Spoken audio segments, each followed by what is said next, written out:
Voilà, j'arrive au terme de la fabrication de cette alimentation d'atelier. J'ai quelques petits défauts au niveau des définitions là, du cache. Il n'applique pas exactement comme je voulais.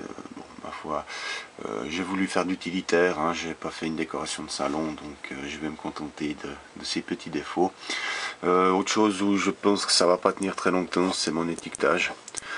Étant donné que c'est moi qui vais l'utiliser, que c'est pas une alim qui sera dans un établissement, même si ça se décolle, je sais mes sorties à quoi elles correspondent.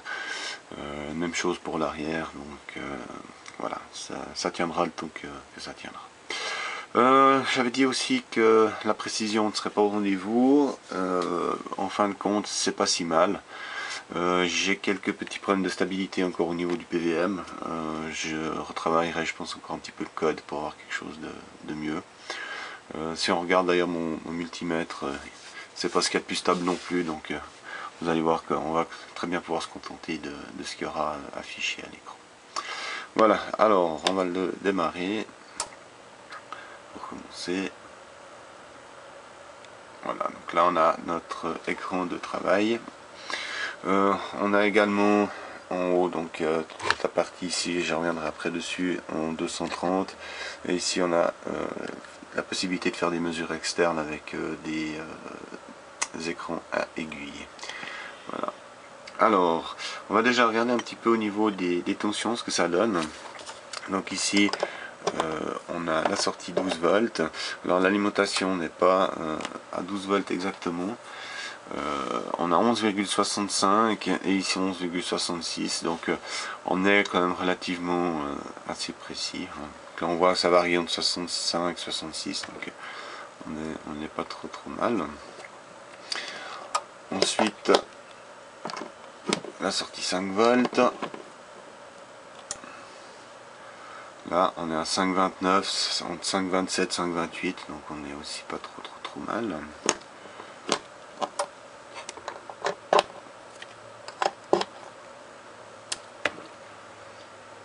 Là on est à 3,43, donc là on est, donc plus la tension est basse, plus on serait juste avec la mesure.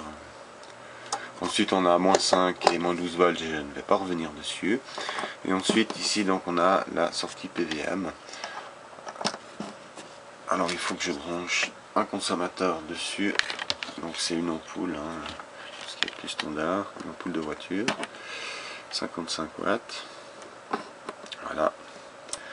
Donc ici on a l'ampoule. Alors on va voir déjà au niveau de la tension, hein, ce que ça donne. Donc là, alors ça varie pas mal, hein, on n'est pas sur quelque chose d'extrêmement stable. Hein, alors j'ai voulu faire quelque chose de plus stable et puis en fait ça ralentit pas mal le système. Il faut que je voie comment je veux refaire le programme. Si maintenant je me mets à 50%, donc on a l'affichage en pourcentage aussi à combien on est sur une échelle de son. Donc là on est à 50%, on est à 5,5, donc ça fait 11 volts, hein, c'est ce qu'on avait plus ou moins. Et alors on voit que ça varie quand même pas mal entre, voilà, entre 5,3 et 5,9. J'ai un petit problème de stabilité au niveau de la lecture de la tension. C'est quelque chose que je vais résoudre ces prochains jours, mais là il faut que j'avance, j'ai encore plein d'autres trucs à faire, donc c'est un détail que pour l'instant je vais laisser de côté. Par contre si je suis à fond, on a quelque chose Alors ce qui est assez fou, là on est à 11,6 et là on est à 11,2, on a quand même encore, il y a un petit souci au niveau de la programmation, on va faire quelque chose un petit peu mieux. Donc là la précision de ce côté-là n'y est pas du tout au niveau du PVM. Mais disons que c'est totalement utilisable pour tester des moteurs ou comme ça. C'est ce que j'avais dit. La précision, ça serait pas vraiment quelque chose que je recherchais. C'est vraiment pour alimenter les appareils en externe, pardon. Donc ça irait pas trop mal comme ça. Ensuite, on va juste encore voir au niveau de l'ampérage ce que ça donne. Donc, je vais juste brancher mon multimètre ici. Voilà, je vais brancher maintenant mon ampoule. Alors ici, donc à 50%, on est à 2,26 ampères et là on est à 2, ouais, ça varie, hein, mais on est entre 2,2 et 2,1. Donc l'ampèremètre presque plus précis que la lecture de tension. Et on va juste regarder quand ici on est à fond en 12 volts ce que ça donne. Voilà, donc là on est à 3,87 et là on est à 3,75. Donc il y aurait 0,01 d'erreur au niveau de l'ampérage. Juste mettre voir. Donc là aussi il y aurait quelque chose encore à faire au niveau du code sur l'Arduino pour avoir une meilleure stabilité. J'ai réussi à avoir une meilleure stabilité, mais je ralentis beaucoup le système, donc j'ai quelque chose que je fais faux au niveau du code. Donc je regarde avec mes amis spécialistes en Arduino ce qu'ils peuvent me proposer pour améliorer cette stabilité. Voilà, donc pour l'instant je vais en rester là pour cette alim. Je vais pouvoir l'utiliser comme elle est là, donc j'ai mes sorties comme je veux. Le PWM fonctionne aussi. Voilà, il manque juste un petit peu de précision, mais c'est totalement utilisable.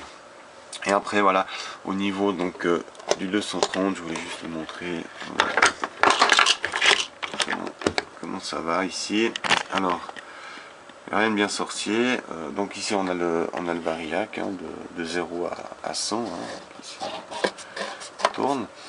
Et ici on a un général. Donc derrière il y a un FI plus un disjoncteur de 2 ampères de protection.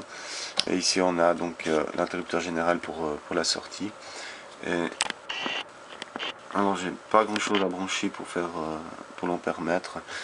Mais voilà, ici on peut déjà au moins voir la tension. Donc ça permet d'alimenter aussi un appareil gentiment, ou je pourrais me fabriquer un pont redresseur pour faire une petite alimentation aussi avec du courant continu, donc réglable par rapport à une sortie variable en 230. Après tout est possible.